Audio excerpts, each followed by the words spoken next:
যদি শেখ হাসিনা ফিরবেন কিনা বা আপনারা ফিরবেন, শেখ হাসিনা একটা তারেকের বিষয় প্ল্যান না, এটা পেট্রোল পাবে না, তারেকের প্ল্যান বিদ্যুৎ পাবে না, তারেকের প্ল্যান খাদ্য পাবে না, তারেকের প্ল্যান কৃষক সেচ পাবে না। এই তো প্ল্যান দেখাচ্ছে সে। মানুষের সব অধিকার ছিল। তারেক রহমানের প্ল্যান হচ্ছে কৃষক সার পাবে না, তারেক রহমানের প্ল্যান হচ্ছে মানুষ গ্যাস পাবে না, তারেক রহমানের প্ল্যান হচ্ছে মানুষ বিদ্যুৎ পাবে না। এর আর কি উনি এগুলো এগুলো বলেছেন, এবং এই কল রেকর্ডের একটু শেষ দিকে দিয়ে উনি বলেছেন যে আহ, আমি দেশে আসবো, সময় মতো আসবো, আমার নামে অনেকগুলো মামলা তোমরা তো জানোই, এর ভিতর হত্যা মামলা আছে, 600 মতো মামলা আছে, কিন্তু আমি কোনো খুন করিনি, এই সব খুন করেছে তারেক এবং ইউনূস। তো তার এই যে এই অনমনীয় একটা বিষয়, এখন তাহলে তিনি এই মামলা হামলা জুলুম জুলুম মাথায় নিয়ে তিনি আসলে দেশে ফিরবেন কিনা, এবং আপনারাও দেশে ফিরবেন কিনা? আচ্ছা, আমি আপনাকে একটা রিয়েলিটি বলি। মানে আমি চেষ্টা করি একেবারে সত্যটাকে আলিঙ্গন করে কথা বলার জন্য। এটার জন্য আমার অনেক শত্রু, অনেক সমালোচনা, কিন্তু দিনের শেষে আমি যাই বলি, আমি আসলে বঙ্গবন্ধুর সৃষ্টি করা এই বাংলাদেশটা, যেখানে আরো লক্ষ মানুষের অবদান তো নিশ্চয়ই আছে, কাউকে ছোট করা সম্ভব নয়, কিন্তু বঙ্গবন্ধুই ছিলেন আমাদের স্বাধীনতার স্থপতি। তার এই বাংলাদেশটাকে আমি ভালোবাসি, কারণ এই ভালোবাসার জায়গাটাকে তো আসলে অস্বীকার করা সম্ভব না। আমি তো বাংলাদেশেই জন্ম হয়েছি, আমি তো মার্কিন যুক্তরাষ্ট্রকেও ভালোবাসতে পারবো না, যুক্তরাজ্যকেও ভালোবাসতে পারবো। আমি হয়তো বা নিজ প্রাণ ভয়ে আজকে কোনো দেশে অবস্থান করতে পারি, কিন্তু দেশ যদি কোনোটা ভালোবাসতে হয়, সেটা আমার দেশ বাংলাদেশকেই ভালোবাসতে হবে, তাই না? আর সেই বাংলাদেশ তো স্বাধীনতা যুদ্ধ ছাড়া তৈরি হয়। সেই স্বাধীনতা যুদ্ধ বঙ্গবন্ধু শেখ মুজিবুর রহমানকে ছাড়া তো চিন্তা করা যায় না। জাতীয় চার নেতার যে সংগঠনের অদম্য শক্তি, তাকেও তো অস্বীকার করা যায়। এমএজি ওসমানী সাহেব থেকে শুরু করে মেজর জেনারেল খালেদ মোশাররফ, জিয়াউর রহমান, শফিউল্লাহ, কার কথা অস্বীকার করবে? আপনার প্রতিটা সেক্টর কমান্ডার, তাদের উপ অধিনায়ক, কাউকে তো আপনি অস্বীকার করে স্বাধীনতাকে সেলিব্রেট করতে পারবেন। আমি সেই জায়গা থেকে বলতে চাই যে বাংলাদেশের মুক্তির উপায়, মানুষের মুক্তির উপায় কোনো রাজনৈতিক দল নয়, একমাত্র সত্যকে আলিঙ্গন করা। অর্থাৎ এটা তো সত্য যে 2001 থেকে 2006 সালে যখন বিএনপি ক্ষমতায় ছিল জামাতে ইসলামকে সাথে নিয়ে, তখন আপনি নিশ্চয়ই ভুলে যান নাই যে সারের সংকটের কারণে গাইবান্ধায় 11 জন কৃষক অকাতরে প্রাণ দিয়েছিলেন, কারণ তারা তাদের যে অধিকার সার, সেই সারের অধিকারের জন্য দাবি জানাতে গিয়েছিলেন।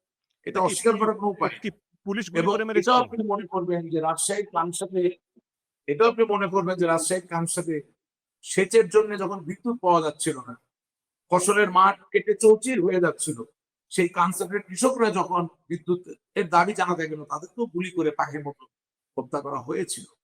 সেই জায়গা থেকে আমার নেত্রী জননেত্রী শেখ হাসিনা বাংলাদেশের যতদিন প্রধানমন্ত্রী ছিলেন, সারের অভাবে তো কোনো কৃষককে মারা যেতে হয়নি। এটা নিয়ে তো বিতর্ক করার কোনো প্রয়োজন নেই, সত্য। এবং যতদিন তিনি প্রধানমন্ত্রী ছিলেন, বাংলাদেশের কোনো প্রান্তে কোনো কৃষককে বিদ্যুতের অভাবে, সেচের পানির অভাবে তো আন্দোলন করতে হয় নাই। এটা তো সত্য।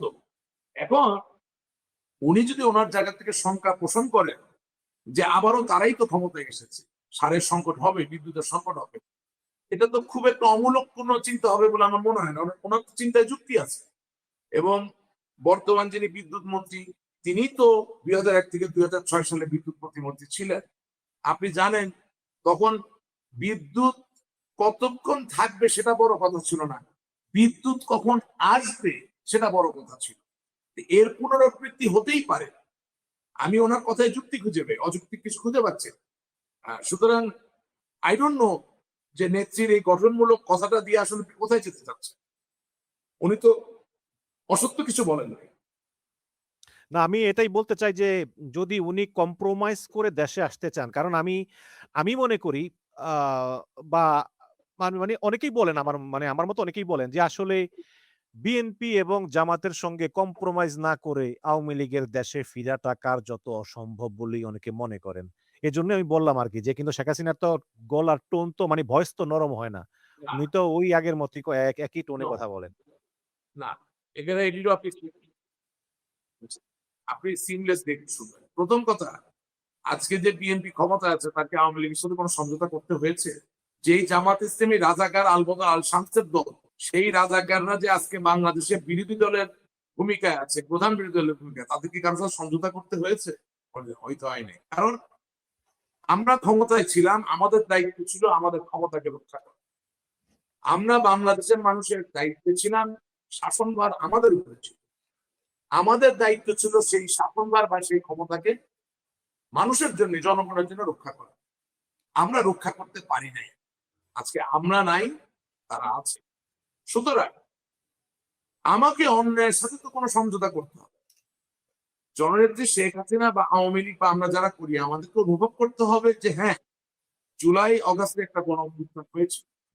সেই গণ অভ্যুত্থানে সাধারণ মানুষের একটা অংশগ্রহণ করেছিল, এবং সেই গণ অভ্যুত্থানে আমাদের নিয়ন্ত্রণাধীন যে বাহিনীগুলো ছিল, তাদের অনেকগুলো বাহিনী আমাদেরকে যেভাবেই হোক ক্ষমতায় রাখার পক্ষপাতী অবস্থায় ছিল না। সুতরাং আমরা ব্যর্থ হয়েছি এবং ক্ষমতাচ্যুত হয়েছি। আজকে আমাদের রাজনৈতিক দলের বিরাট বড় একটা প্রাসঙ্গিক অংশ, সংখ্যায় নয়, তারা দেশের বাইরে অবস্থান করছে। তবে যারা এই গণ অভ্যুত্থানে অংশগ্রহণ করেছেন, তারা সকলেই কি আওয়ামী লীগের শত্রু? প্রশ্নই আসে। তারা কি বাংলাদেশের শত্রু? প্রশ্নই আসে। তাদেরকে আমাদেরকে আস্থায় নিতে হবে। তোমাদেরকে ভুল বোঝানো হয়েছিল, তোমাদেরকে মিথ্যা আশ্বাস দেওয়া হয়েছিল, তোমাদেরকে মিথ্যা স্বপ্ন দেখানো হয়েছিল। যে বৈষম্য বিরোধী বাংলাদেশের কথা বলে আজ বৈষম্য বিরোধীরা ক্ষমতায়, তারাই আজ সবচেয়ে বড় বৈষম্যের বাংলাদেশ তৈরি করার পথে আছে। সুতরাং যদি সত্যি বৈষম্য বিরোধী বাংলাদেশ করা চায়, তাহলে তাদেরকে আওয়ামী লীগের নেতা কর্মীদেরকে আস্থায় নিতে হবে। এইটুকু বোঝাপড়া আপনি বাংলাদেশের মানুষের সাথে করতে পারেন। কিন্তু তাই বলে কোনো অন্যায় পদক্ষেপ বা কোনো অন্যায় আইনের সাথে তো আমার সমঝোতা করার কোনো সুযোগ নেই।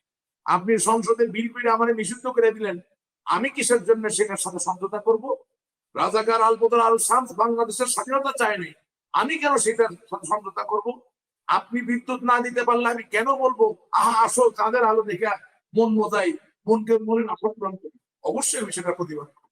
সুতরাং compromise, decision, execution, protest, procession, প্রত্যেকটির ক্ষেত্র ভিন্ন।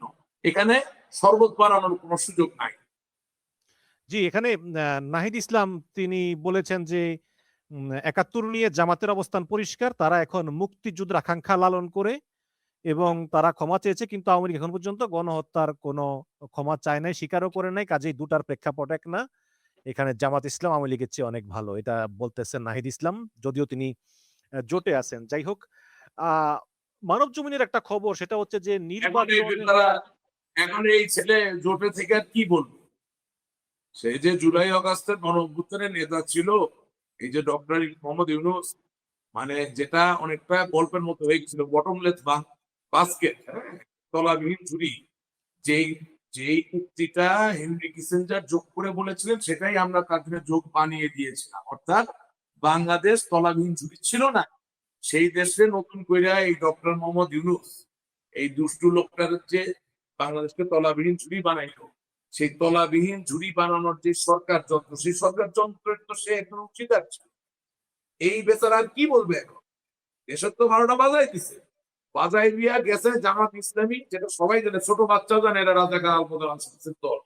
সেখানে যাওয়ার পরে সে এর থেকে ভালো কিছু কি বলতে পারে বলেন? ৭১ সালে স্বাধীনতা যুদ্ধ হয়েছে, মিথ্যা নয়। পাকিস্তান আজ পর্যন্ত মাপ চাইনি। জামাত ইসলামী সংসদে দাঁড়িয়ে বলুক না যে আমরা আনুষ্ঠানিক ভাবে পাকিস্তানের কাছ থেকে বাংলাদেশের প্রতি ক্ষমা চাই, বলতে পারবে না। এটাই বাস্তবতা। তো নাহিদ ইসলাম কি? নাহিদ ইসলামের থেকে আরো যারা আছে কেউই বলতে পারবে। এটাই রিয়েলিটি। জি, নিজেরাও ক্ষমা চাচ্ছে না, পাকিস্তানও ক্ষমা চাইতে বলতে পারবে না। এটাই বাস্তবতা, এটাই রিয়েলিটি। আমার একটা ছোট ভাই ছাত্রলীগ করতো, বর্তমানে স্বেচ্ছাসেবক লীগ করে। তার বাড়ি কিশোরগঞ্জ, তার নাম এখানে বলবো না নিরাপত্তার কারণে। সে আমাকে বলছে যে রাশেক ভাই, ১৯৭১ সালের স্বাধীনতা যুদ্ধে যদি একজন মুক্তিযোদ্ধা যুদ্ধের রণাঙ্গনে আরেকটা ক্যামেরাম্যানকে দাঁড়িয়ে থেকে বলতো যে আমি এখন পাকিস্তানি হানাদার বাহিনীকে গুলি করতে যাব, তুমি আমার ছবি তো, তাইলে তার দেশ স্বাধীন হতো। অর্থাৎ একজন মুক্তিযোদ্ধা, তিনি হাতে গ্রেনেড নিয়ে, ইংরেজিতে বলে গ্রেনেডিয়ার, গ্রেনেডিয়ারের ভূমিকায় তিনি যদি পাক হানাদার বাহিনীর বাংকারে গ্রেনেড মারার আগে কোনো ক্যামেরাম্যানকে বলতেন যে এই আমি কিন্তু এখন গ্রেনেড মারতে যাচ্ছি, তুমি আমার ছবি তুলবা এবং ওই ছবি আমাকে পরে দিবা কপিটা, তাহলে তো গ্রেনেডও মারা হতো না, পাক হানাদার বাহিনীর বাংকারও উড়িয়ে দেওয়া যেত না। ঠিক একইভাবে কোন মুক্তিযোদ্ধার দল যদি ক্যামেরাম্যানদেরকে বলতো যে আমরা এখন পাকিস্তানি হানাদার বাহিনীর শিবিরে আক্রমণ করব এবং সেখান থেকে ধর্ষিত অসহায় বাঙালি নারী যারা আছে তাদেরকে উদ্ধার করব, তোমরা দাঁড়ায় দাঁড়ায় আমাদের ছবি তুলবা, তাইলে তো সেই অপারেশন আর করা যেত না। সুতরাং আমার কথায় আপনাকে আমি বলতে চাচ্ছি যে আদর্শিক মুজিব সৈনিক, আদর্শিক আওয়ামী লীগের নেতা বা কর্মীদেরকে মিছিল মিটিং করানোর বিকল্প যেমন নাই, ঠিক একইভাবে আমি মিছিল করতেছি, ছবি তোলার জন্য পাশে একটা লোককে দাঁড়া করে রাখতেছি, ওইভাবে কিন্তু আবার আপনি আন্দোলন জমাতে পারবেন না বা খুব বেশি এগোতে পারবেন না।